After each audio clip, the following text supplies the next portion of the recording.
Hello, beautiful humans. I'm having an enjoyable evening and I just wanted to share some Edgar Allan Poe poems with you tonight. Now, Edgar Allan Poe was kind of a weird dude, as you might have expected. He was classified with the Romantic poets, but he was a little bit more dark and macabre than the others. He lived from 1809 to 1849, and he was one of the first professional writers in America who actually tried to make a living writing, and he had quite a tough time of it. He was pretty poor most of his career, and he tried to join the army and go to West Point and wasn't very successful. He married his 13-year-old cousin, and she died of tuberculosis. And then Poe himself died at age 40 under some really unusual and mysterious circumstances. So he kind of had a tough life. But The Raven, when he wrote it, was incredibly successful. And then he started to get recognition for his other poems and short stories.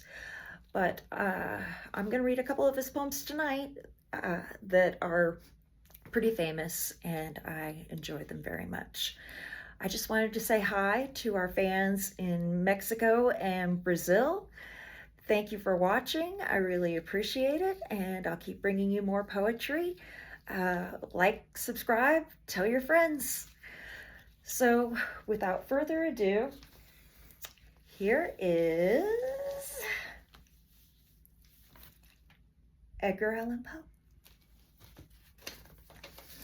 Annabel Lee.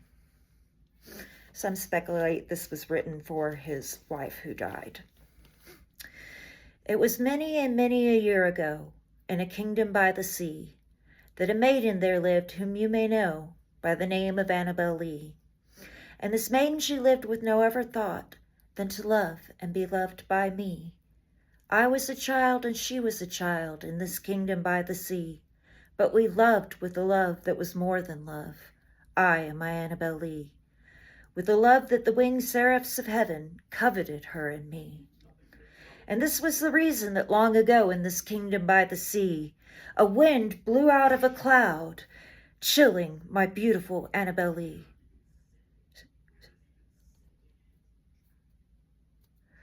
So that her high-born kinsman came and bore her away from me, to shut her up in a sepulchre in this kingdom by the sea. The angels not so happy in heaven went envying her and me. Yes, that was the reason, as all men know, in this kingdom by the sea, that the wind came out by the cloud at night, chilling and killing my Annabel Lee. But our love, it was stronger by far than the love of those that were older than we. And neither the angels in heaven above, nor the demons down under the sea, can ever dissever my soul from the soul of Annabel Lee, the beautiful Annabel Lee. For the moon never beams without bringing me dreams of the beautiful Annabel Lee, and the stars never rise but I feel the bright eyes of the beautiful Annabel Lee.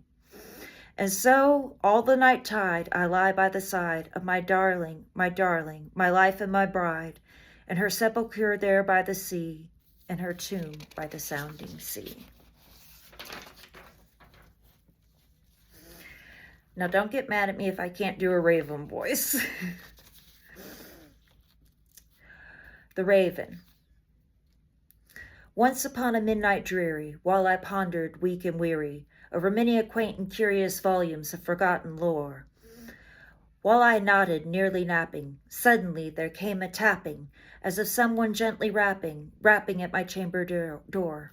"'Tis some visitor," I muttered, tapping at my chamber door, "only this and nothing more." Ah, distinctly I remember, it was in the bleak December, and each separate dying ember wrought its ghost upon the floor. Eagerly I wished the morrow, vainly I had sought to borrow from my books surcease of sorrow, sorrow for the lost Lenore, for the rare and radiant maiden whom the angels named Lenore, nameless here forevermore. And the silken, sad, uncertain rustling of each purple curtain thrilled me, filled me with fantastic terrors never felt before, so that now, to still the beating of my heart, I stood repeating, 'Tis some visitor entreating entrance at my chamber door. Some late visitor entreating entrance at my chamber door. This it is, and nothing more. Presently my soul grew stronger, hesitating then no longer. Sir, said I, or madam, truly your forgiveness I implore. But the fact is I was napping, and so gently you came rapping, and so faintly you came tapping at my chamber door, that I scarce was sure I heard you. Here I opened wide the door. Darkness there, and nothing more. Deep into the darkness peering, long I stood there wondering, fearing, doubting, dreaming dreams no mortal ever dreamed before. And the only word there spoken was the whispered word, Lenore? This I whispered, and an echo murmured back the word, Lenore. Merely this and nothing more. Back into the chamber turning, all my soul within me burning, soon again I heard a tapping somewhere louder than before. Surely, said I, surely that is something at my window lattice. Let me see then what the red is, and this mystery explore. Let my heart be still a moment, and this mystery explore. 'Tis the wind and nothing more. Open here I flung the shutter, when with many a flit and flutter, in there stepped a stately raven of the saintly days of yore. Not the least obeisance he made, not a minute stopped or stayed he, but with mien of lord or lady perched above my chamber door, perched upon a bust of Pallas just above my chamber door, perched and sat, and nothing more. Then this ebony bird beguiling my sad fancy into smiling, by the grave and stern decorum of the countenance it wore. Though my crest be shorn and shaven, thou, I said, art sure no craven, ghastly grim and ancient raven, wandering from the nightly shore. Tell me what thy lordly name is on the night's Plutonian shore. Quoth the raven, Nevermore.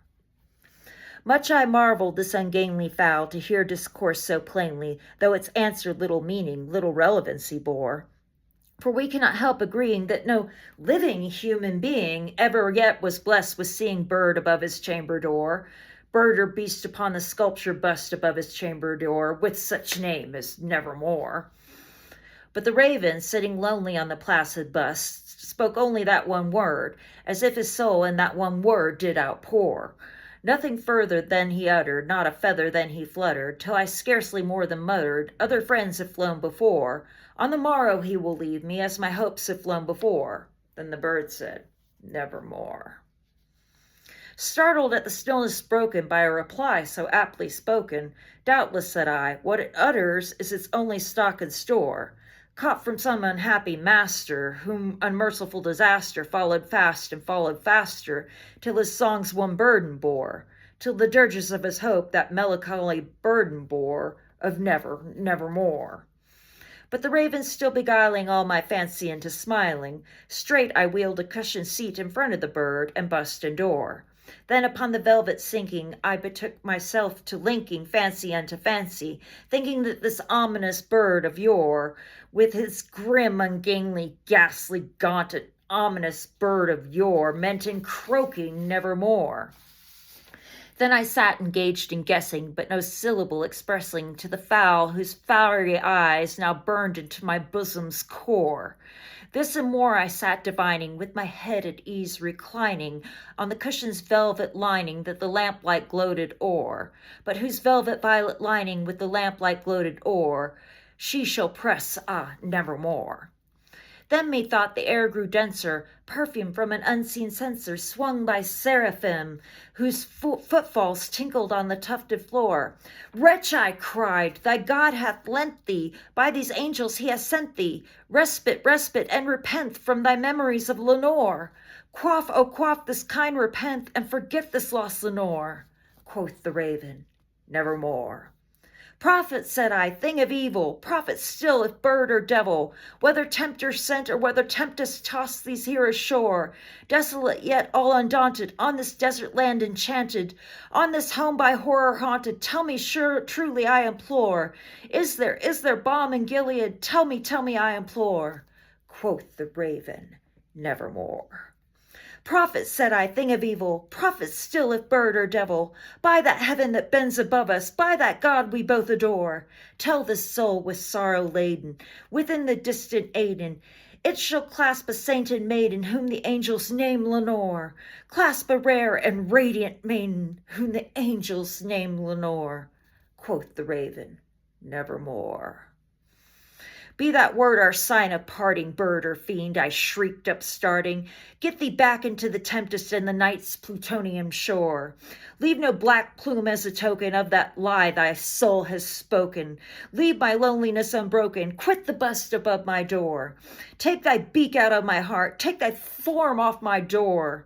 Quoth the raven, nevermore. And the raven, never flitting, still is sitting on the pallid bust of Pallas just above my chamber door. And his eyes have all the seeming of a demon that is dreaming, and the lamplight o'er him streaming throws his shadow on the floor. And my soul from out that shadow that lies floating on the floor shall be lifted nevermore. Thanks for being here with me this evening, Poetry family. I'll see you next time.